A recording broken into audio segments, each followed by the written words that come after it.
સુરત સહિત સમગ્ર રાજ્યમાં લોકસભાના ત્રીજા તબક્કાના ચૂંટણી 7મી મેના રોજ યોજનાર છે। તે અગાઉ સુરતમાં મહાનગરપાલિકા સંચાલિત બીઆરટીએસ બસના કર્મચારીઓ હડતાળ પર ઉતર્યા હતા।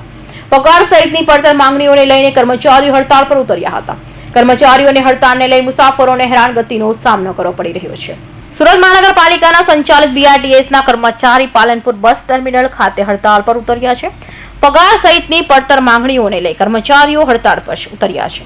22,500 પગાર નક્કી કરાયો છે, જેની સામે 15,600 આપતા હોવાનો આક્ષેપ કરવામાં આવ્યો છે। સાથે જ કર્મચારીએ કહ્યું હતું કે લાયસન્સ વગર ડ્રાઈવરો દ્વારા બસ કાઢવામાં આવી રહી છે, જે લોકો માટે જોખમી સાબિત થઈ શકે છે। કર્મચારીઓની હડતાળને લઈ મુસાફરોને હેરાનગતિનો સામનો કરવો પડી રહ્યો છે। કર્મચારીઓએ જણાવ્યું હતું કે અમારું શોષણ કરવામાં આવી રહ્યું છે। એજન્સી દ્વારા નક્કી કરવામાં આવેલા રૂપિયામાંથી કટકી કરવામાં આવી રહી છે। આ સાથે ડબલ શિફ્ટ કરવામાં આવે તો તેના પણ પૂરતા પૈસા આપતા નથી। અગાઉ પણ અમે રજૂઆત કરી હતી, છતાં કોઈ નિરાકરણ ન આવતા આ રીતે હડતાળ કરવાનો વખત આવ્યો છે। સર, અમે 1.5 મહિનાથી હું અહીંયા નોકરી કરું છું, બરાબર। અમને 22,500 મીન્સ કે 26 દિવસના એટલે અમારે 865 રૂપિયા લેખે હાજરી થાય છે, બરાબર છે। એ અમને અત્યારે આપવામાં નથી આવી।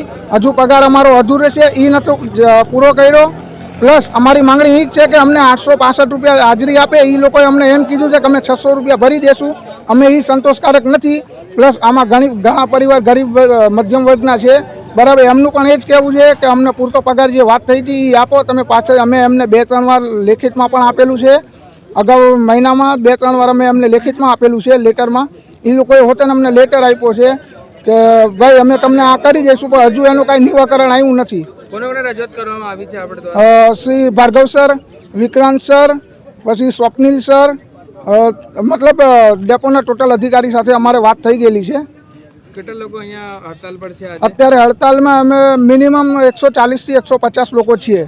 માંગણી સ્વીકારવામાં નહીં આવે પછી આગળ માંગણી સ્વીકારવામાં નહીં આવે તો અમે આ જ રીતે હડતાલ ચાલુ રાખશું શાંતિપૂર્વક। ગાંધીજીના માર્ગે અમે ચાલવાના છીએ। અમે કોઈ તોડફોડ કરવાના નથી। અમારી સરકારને એક જ નિવેદન છે કે અમને જે કીધેલું એ અમારી માંગણી પૂરી કરે અને અમારું જે છે એ અમને પૂરું કરે। ને જે ડ્રાઈવર છે અત્યારે જે ગાડીઓ 2-3 નીકળી છે એ ડ્રાઈવરો બહારથી લાવેલા છે। એમનું આધાર કાર્ડ કાંઈ લિંક નથી, એમની પાસે અમુક પાસે લાયસન્સ પણ નથી, બરાબર। એ લોકોએ ગાડી જબરદસ્તી એ લોકો પાસે કઢાવી છે। ને અત્યારે હાલમાં પણ અમારા જે ગ્રુપના ડ્રાઈવરો છે એમની પાસે અત્યારે એ લોકો દબાણ કરે છે, ધમકી આપે છે, દબાણ કરે છે। અત્યારે અમને એમ કીધું કે તમે બધા ડેપોને બહાર વ્યા જાઓ, એટલે એના કારણે અમે બહાર આવી ગયેલા છીએ અત્યારે।